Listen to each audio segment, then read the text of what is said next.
Funky hairstyle, funky hair. Hi, you guys. It's Amanda Hayward from Denmark with the Make Love Not War. I'm out on a mission to help angry wives and their spouses to turn hate back to where it came from, love. And today we have with us a very special guest, Jill Sherer Murray. She is the founder of letgoforit.com. And I heard her talk on TED Talk about letting go, and I loved it. So over to you, Jill. Please read for us and the listeners. How did you come to find your niche, let go for it and let go for love? Well, first of all, I'm so excited to be here with you. And I love that I'm here in Doylestown, Pennsylvania, and you're there in Denmark. It's amazing technology. Yeah. I love it. So I actually came to this topic when I lost someone that I really, really, really loved. And that, that loss was really transformational for me. It really changed who I was and kind of how I viewed the world, really. And I started to notice that, I'd been holding on to so many things that just were not important and didn't really matter in the scheme of life and the scheme of love. And so I sat down and I really thought about, how can I pull together this message that might other people who I also saw. I mean, listen, I've had girlfriends for years. I mean, we've been talking about love and relationships and marriage. And, I was single till I was 42. I mean, I had a relationship, but I didn't get married or meet the man I was actually going to marry till I was 42. So, I've had a lot of experience talking about relationships and love. And I realized that, we're all holding on to these things that we're kind of in our own ways with some of this stuff. And so it really took that profound loss of somebody that I very deeply loved to really kind of bring me to this place in life where I felt like this is such an important message that I really need to share it. And it's been unbelievable, the resonance from people all over the world who have watched my TEDx talk and who have written to me, reached out to me. In fact, that was all the catalyst for an advice column that I'm doing now called Big Wild Love, Let Go For It, where people are writing to me with their struggles and their issues and their problems in love. And it's just, people come up to me at events and things. I'm like, oh, I saw your TEDx. Hey, I have a question for you. And so it's really been fun and exciting and just great to be able to be helpful. I think when you get to a certain place and a certain age in life, being helpful kind of rises up to the top in terms of what you want to do with your life. So it's been great. And again, so happy to be here with you as a result of you seeing my TEDx too. So that's how I got here. Thank you. And I'm so great to have you here. So I'm going to ask you a few questions related to letting go. And then we're going to talk about in general how to help angry wives becoming more happy and what can their spouses do. Just get out of, make love, not war. Get out of war into making love. But first of all, what does it mean really to let go? It's such a good question because letting go is so big, and there's so many ways to think about it. I mean, you've got the way science thinks about it, the way religion thinks about it, the way therapy thinks about it. In my opinion, when we're talking about letting go for love, it really comes down to a simple but not easy sort of binary equation, right? So you can hold on and stay stuck. So, and it's a choice, to be clear, this is a choice that we make. So holding on and staying stuck, holding on to, the issues that you may have in your relationship, holding on to feeling hurt about them or angry about them. You can hold on to those things or you can let go. And, that's may sound oversimplified, but it really is how it works in love, and you get to make the choice. And I can tell you, I've been both of those places. I've held on for a really, really long time, and I have been stuck for a really long time. And, necessity being the mother of invention, I got to that place in life where I could no longer hold on. And so I let go. And I can tell you that, letting go in the short term can be really hard, but it's transformational in the long term, has been my experience. And so it's really interesting because I was doing some research and I found a study that was done in Britain of 2,000 adults. And in the study, they said that 6 out of 10 people would choose to stay in a relationship, even if they're being lied to, cheated on, disrespected, or just being treated very poorly versus leaving it. And I've actually seen some of that bear out in some of the interviews that I've done with a lot of women over the years, and especially for a book that I'm writing about the subject, where people they would rather stay in a relationship, many of them, that's not really serving them versus let go. So I find that to be really interesting. I mean, that 6 out of 10 people would choose to stay. Maybe it's because they don't have the tools that you're providing. Because it's not that they want to stay, they just haven't found a way to let go, I guess. Well, I think some of the reasons are that, we're used to compromise. I think, some people are, the devil they know is better than the devil they don't. They're afraid to be alone. So I know for me, I had a wonderful man for 12 years and I didn't want to leave, even though I didn't have everything I wanted from that relationship, because I was afraid to be alone. And I think there's a really big piece of, and I think we'll talk more about this, but we sometimes don't believe that we're worthy or that we deserve to have something better or something different, or really the love or relationship that we want to have. So I think there's a lot of different reasons why people stay. It's absolutely a no judgment here. We all do it. I think it's something we learn how to work with and to change over time. And I think you're right to the point that people need tools to help them do that. And letting go is an amazing tool to help people do that. So yeah, it's really interesting. I think it's fascinating. Okay. So what do people need to do? What do you actually need to do to be able to let go successfully for love? Let go for love.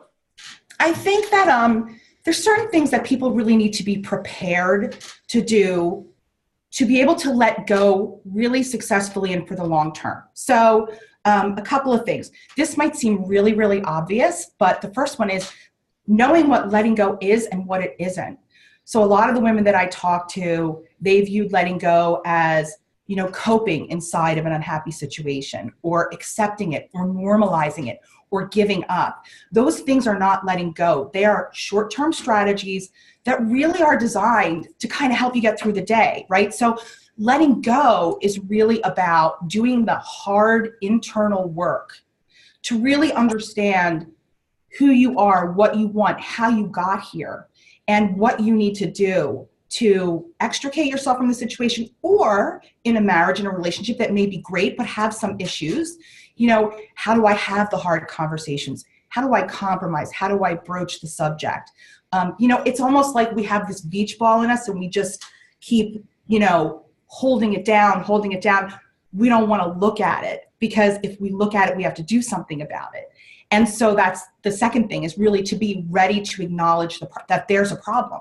Sometimes we think, well, maybe I'm wrong. Maybe this is normal. Maybe this isn't really a problem. Maybe if I don't look at it, it'll go away, or I'll get over it, or we'll all just learn how to live with it.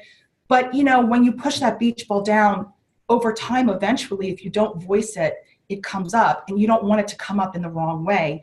You want it to come up in a way where you can present it and work together with your partner to get to a positive solution. So it's really, being willing to acknowledge that there is a problem. And, the other thing is we don't want to acknowledge it because we may not be ready to take action on it. That may be scary or feel like so big, or we may not have the tools to understand how to do that. So it's really being ready to acknowledge there's a problem.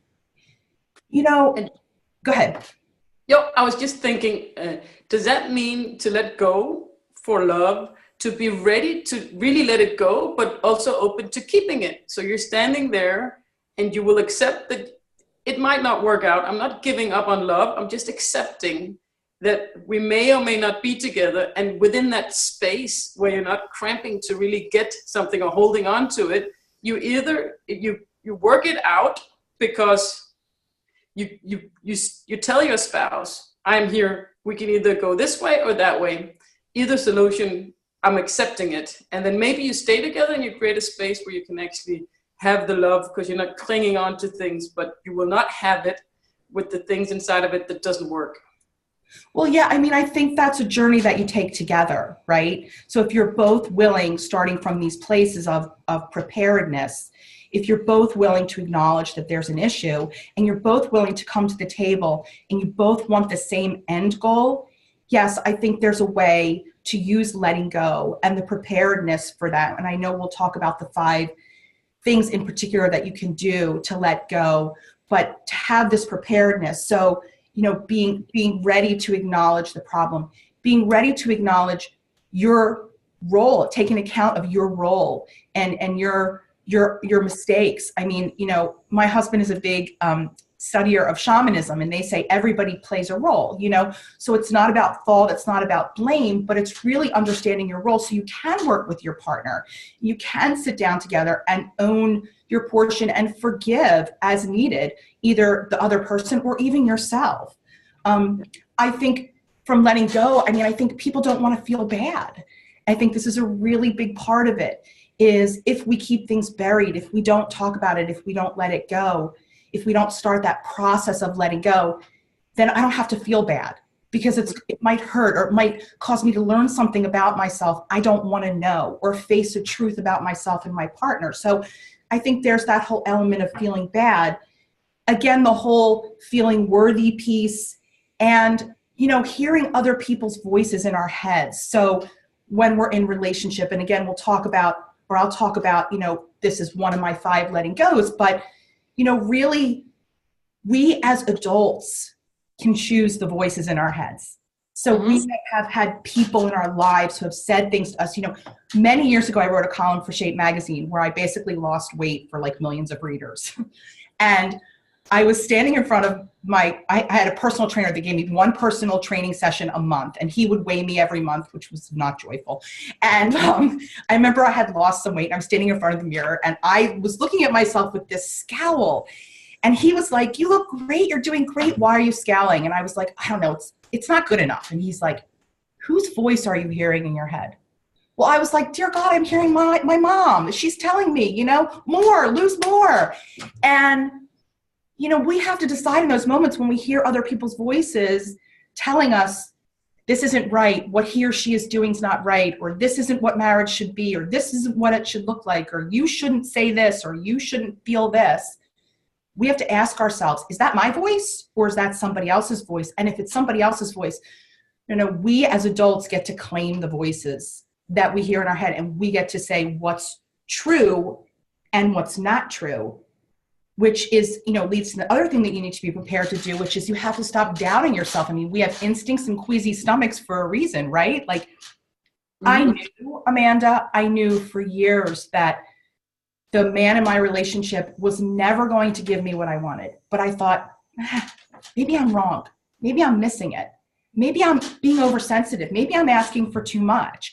It's that constant state of doubt, but we have to learn how to trust ourselves there. So, and I think the last thing in terms of preparedness is that we have to be ready to take action, which I know I talked about in terms of acknowledging a problem. But when it comes to letting go, we have to be ready to actually do something about the problems, the issues that are facing us in our marriages that are making us angry, that are making us mad as marital spouses.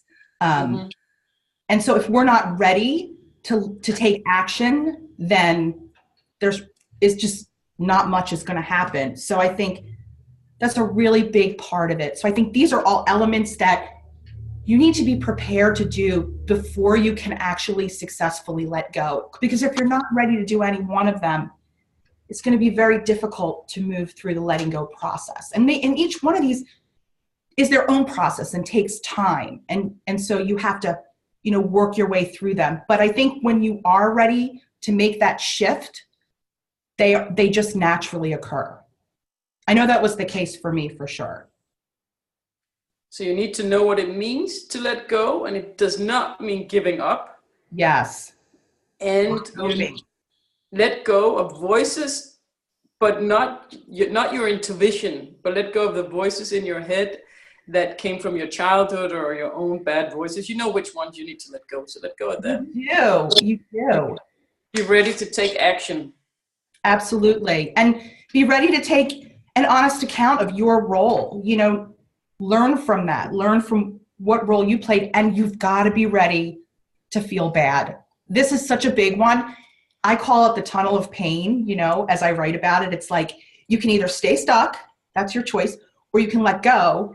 But if you let go, you got to go through that tunnel of pain. And let me tell you, it's dark, it's cold. There are rodents and rats in there. It's scary. We have no idea when that light's going to show up or if that light is going to show up. And I think so many people avoid it because of all those reasons. I know I did. I think maybe I can swim under it. Maybe I can run next to it. Maybe I can climb over it. No. But the good news is there is other side to it. You do get there versus when you stay stuck, that feeling of dissatisfaction can go on and on forever and ever and ever and ever and ever. So, letting go, like when I was in my relationship and I watched everybody have the relationship that I couldn't seem to access with this person, the hope and possibility were gone for me. There was none of that. But once I let go, yes, it was painful to lose that love. But all of a sudden I had a new sense of hope and possibility. So got to get through that tunnel. Yeah. Good point. Very good point. Yeah. So that kind of answers the question about if people need readiness. They do. They need to be ready for that tunnel that they need to go through. If you don't see the light at the end of the tunnel, you have to go down and light it yourself. And you can. So you need to be able to do that. And be willing to do it. So that brings us to the last question that you gave me, which is a really good marker for how to do this. Obstacles. What obstacles do people have for letting go that they can remove?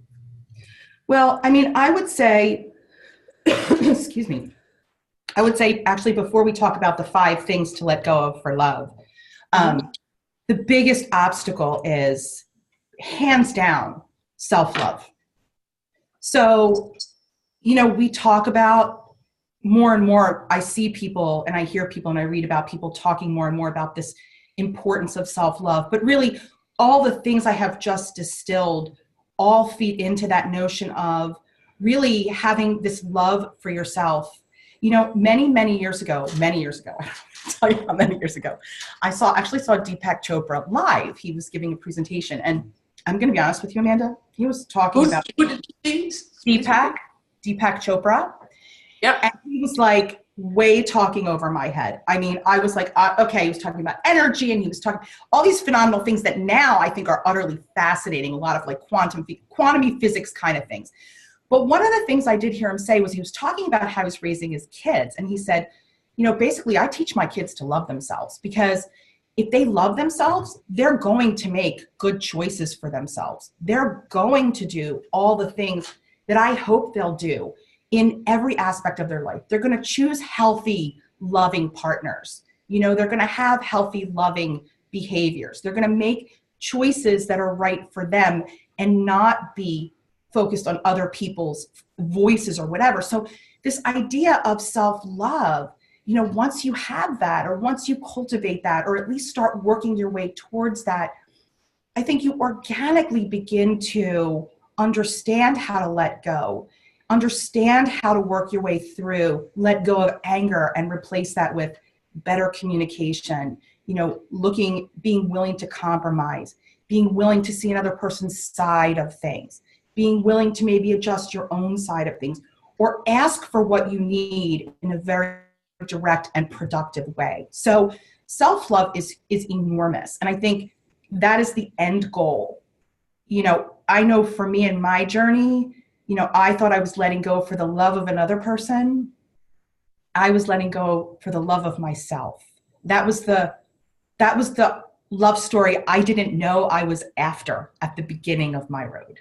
So letting go is just amazing. And I'm really excited to give you my 5 because there are like a bazillion things people can let go of for love. And I talk about them in my TEDx. So I hope everyone who's watching will take a peek at my talk and get some of that.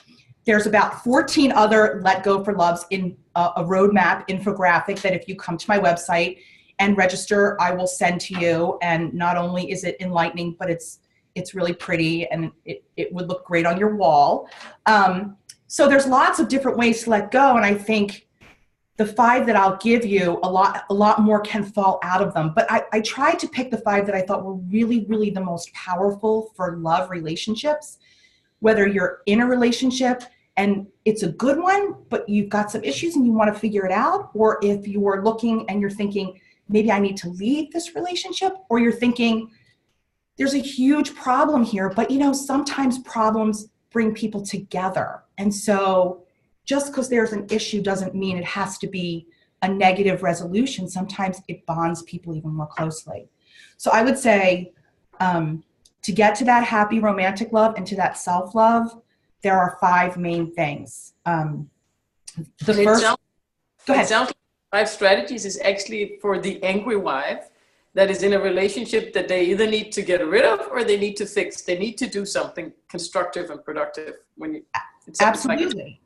Because it's not sustainable to live in a state of anger. It's not desirable. It's not good on so many levels, not just emotionally, but physically, and if you have children, they're watching you. You're teaching them how to be in relationship. You're teaching them how to negotiate your anger. So it's not to say don't have anger.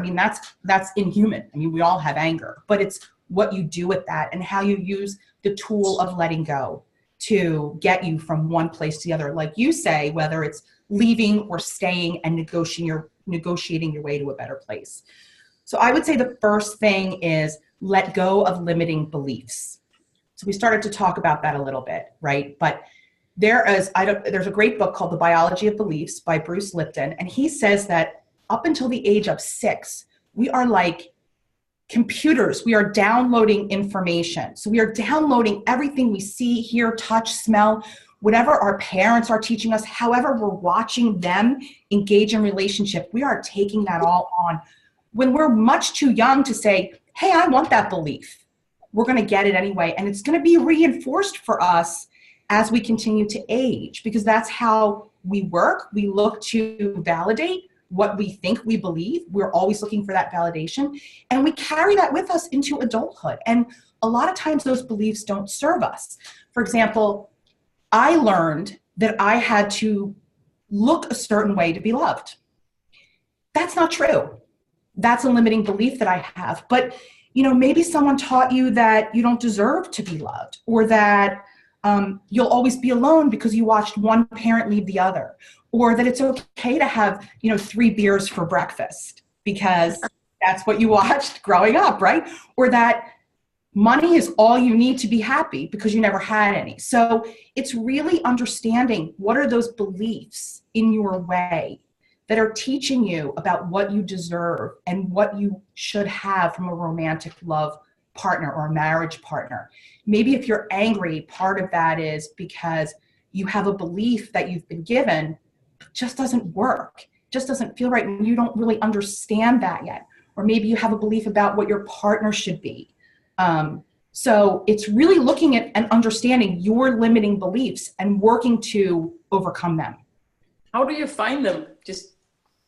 Well, I think there's a lot of different ways to do it. I think obviously, therapy, counseling, deciding, again, being in that place of a willingness to acknowledge your role, acknowledge your mistakes, being willing to acknowledge there's a problem, and taking that journey inside of yourself is saying to a counselor, look, I don't know what's in my way here. I want to understand, why do I keep drawing this situation or this person to me? What's the common denominator here? It's me. So what belief do I hold on to that is getting in my way? So it's that. Maybe it's doing things like meditation. It's doing things, visualization, journaling, joining a support group, finding a network, starting to ask the questions that really go to, why am I doing the things that I'm doing? What is going on for me here? And there's lots of resources out there around limiting beliefs. So yeah. One way, if I'm hearing it correct, is that if you keep ending up in the same situation and you start thinking, wow, okay, it's not just that everybody that I meet acts a certain way out of coincidence. It's because I somehow choose to put myself in a situation that I'm in again and again. Then it's because I'm bringing myself to that situation. So if you end up in something and you think, God, why did this happen again? then that might be the role from where you need to find your limiting beliefs. It's a good sign. It's one of the ways that you can look at, what am I doing? And I'm going to talk a little bit more about that, actually, because it's one of my let goes, one of my 5 strategies. I think the next strategy, building on that, is letting go of perfection. And so what I talk about that mean when I say that is, we don't have to be perfect to be loved, and we don't have to be perfect to be loving. So I think, going to the beliefs, I think maybe some of us believe that, we have to be a certain way in order for someone to love us and to treat us a certain way.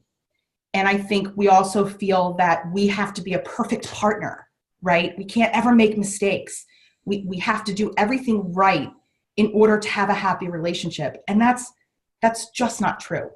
And, I remember many, many years ago, I was dating this guy. He was terrible. And I remember calling my best friend and I said, well, I don't understand. I mean, I said this and I did, like, we weigh our words, like we, back then when I was younger, like every word, like, should I say this? Should I do this? What should I do? And she would say to me, you know what? If it's that fragile, is it worth it? And you know what? I never forgot her saying that, because it's true. Love is not about perfection. There's no such thing. I always say to people, it took me 42 years to find the man that I married, and we have a gloriously imperfect marriage. Nothing is perfect. The man cannot find anything behind the first layer of the refrigerator. You have to bring down the laundry every Saturday. We've been together for 647 Saturdays. No such thing as perfection. And believe me, I am far from perfect. I am never going to be perfect, but I'm lovable, and so is he. And if I do something or he does something that I don't like or he doesn't like, it doesn't mean we're not still lovable. It just means we got to talk it out and work it out. And so there's this whole concept of perfection that we just all need to let go of. The next thing I think is letting go of expectations. And this is really about the marriage, the person that you're with, right? So this is the list. Here's my list of what I want from another person. And I'm going to have this. Well, maybe that list is setting an unrealistic expectation. We all have to look at what is right for us specifically, because when you have expectations, you set yourself up for resentment, for blame, for more anger, for fantasy, for the idea that there's really only one option out there for having a happy relationship. But I can tell you, Amanda, I know people who are married who don't live together, and they're perfectly happy. People who have separate bedrooms, separate bank accounts, open marriages, sexless marriages. I mean, they get to decide. You get to decide what your relationship looks like and what is right for you. And I think we get these expectations because now we're all on social media looking perfect, having the perfect relationships, or we're watching our friends. And you know what? Nobody ever gets ahead looking sideways. This is about what is right for you and your partner. And it's really nobody else's business what that answer is. So it's really, I think, letting go of the expectation. One of the women that I talked to, she's very smart, very successful, very accomplished. And I have a million of these stories, but she's just coming to mind right now, where she married this man. She always thought she'd marry a very successful, intelligent man with a lot of credentials.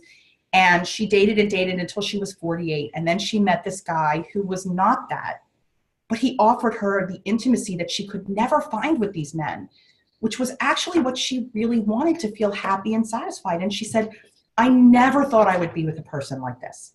That's another expectation to let go of. I never thought, fill in the blank. Because sometimes what you never think is the right thing for you. You brought it into your life for a reason. So it's let go of that expectation.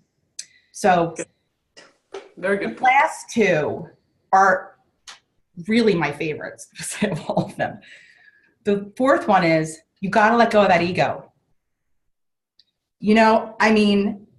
And again, this goes back to being willing to take an honest account of your mistakes, being willing to feel bad, being willing to acknowledge a problem. And maybe that's part of you. So it's asking the questions, do you have to be right? Do you have to be the smartest person in the room? Is it a competition? Are you willing to hear some hard things about yourself? And are you open to change? Are you prepared to say what you need to say and hear back what you're going to hear back? I mean, I think, we all make mistakes in relationship. It's not about failure or shortcoming. It's really about taking them as your lessons. And I think you have to leave your ego at the door at a certain point, to get real with your partner. And not only to be able to communicate and share what you need and what you're feeling, but to receive that back. So I think ego is huge, huge. And listen, our egos are big. I mean, especially if they're hurt. They're huge if they're hurt. That's right, because they're like your ego and little kid ego, and there's like a big self-protective, bubble around them. And we receive things a certain way when we're hurt than we do when we're not hurt. So yes, that's truth.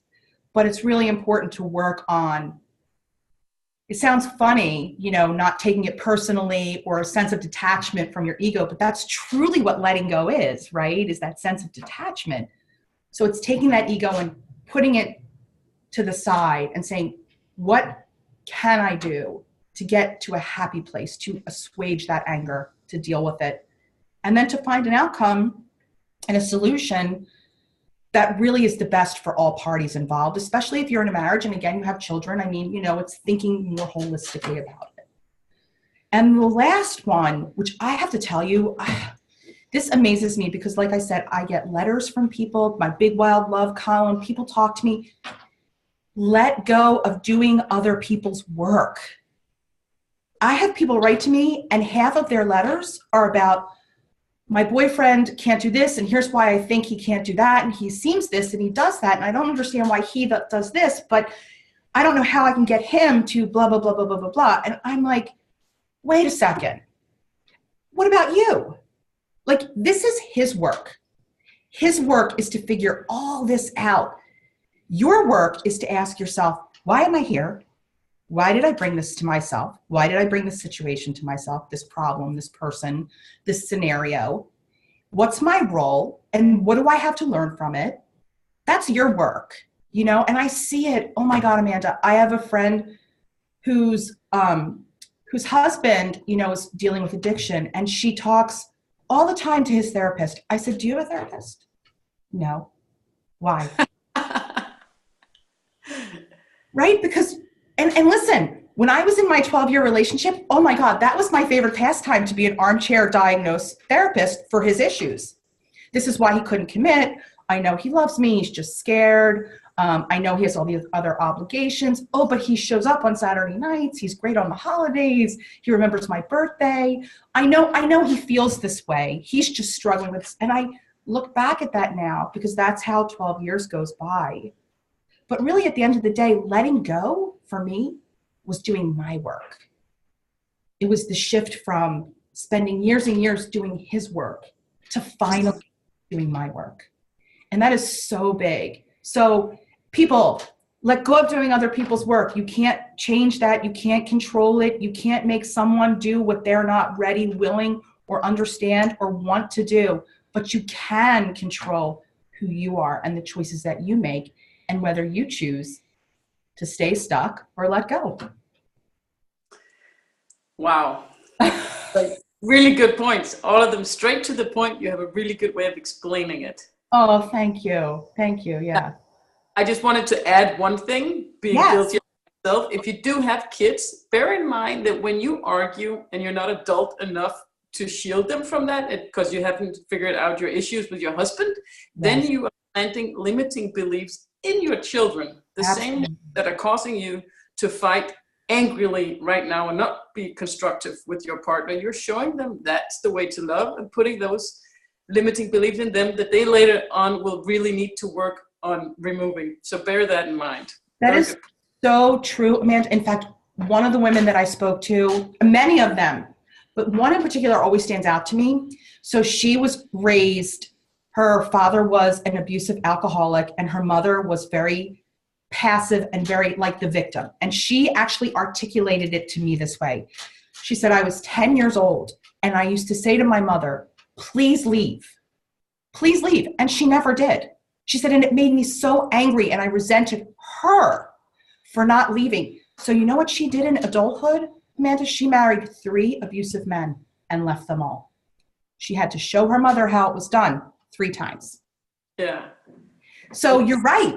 It's a great point. You know, your kids are watching and they're learning, and they're taking what they see you doing and your belief system, and they're owning it.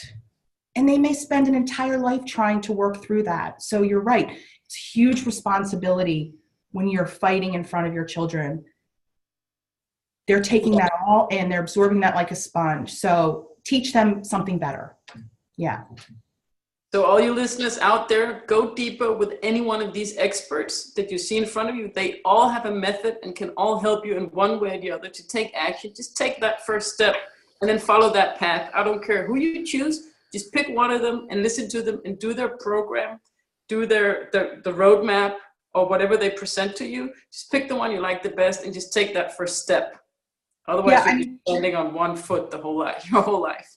I don't know if we have any time left, but I have a really quick 6-step process, and I will go quickly through them that people can use to start to let go. Yep. The first one really quickly is stop sleepwalking through your epiphanies. So I had a million epiphanies in my relationship that it was time to go, but I didn't pay attention to any of them until I could no longer not pay attention. There's always a moment of enlightenment where we know we have to change something, we have to move, and that's the epiphany. Don't sleepwalk through it. Know that it's there. Be alert to it. Take time for your feelings once you have that epiphany. So often it comes with consequences that you need time to process. I had to eat a lot of pizza and cry, ugly cry, and play a lot of Joni Mitchell and really get like snotty and on my sofa and watch Lifetime for many weeks until I could pull myself out and figure out the next step, which is figure out what you want. Because if you don't know what you want, you're not going to get there. And then lay out your options for how you can get there. I mean, when I left that relationship, I was single. I had no obligations. I could have moved to the Antarctic and been on an expedition for 5 years. And I thought about it, but whatever your situation is, think about what your options are and pick one, and then create a letting go hit list. This is really important because it's kind of like when you're driving and there's a deer in the road, you know, there's several others coming right out behind it. When I let go of my relationship, I let go of the relationship, but I also had to let go of those limiting beliefs. I had to let go of my ego. I had to let go of doing other people's work. So what do you have? What's the list of things you need to let go of? And then put it all together in a plan. Document it, because when you have doubts, and you will, you're going to want to have something that keeps you on the straight and narrow. So it was a really, really fast way to go through it, but there is a way to take the idea of letting go and make it work in your life in creating change. And I do encourage all of you to do that. Yeah, it's great. Letting go is a phenomenal tool. Jill, thank you so much. We need to have a follow-up because time is out, and I'm so sorry to cut this short, but we are on the timeline. Thank you so much, Jill. Thank you. Thank you, Amanda. It was a pleasure. It was. Bye. Bye, Jill. Thank you, listeners.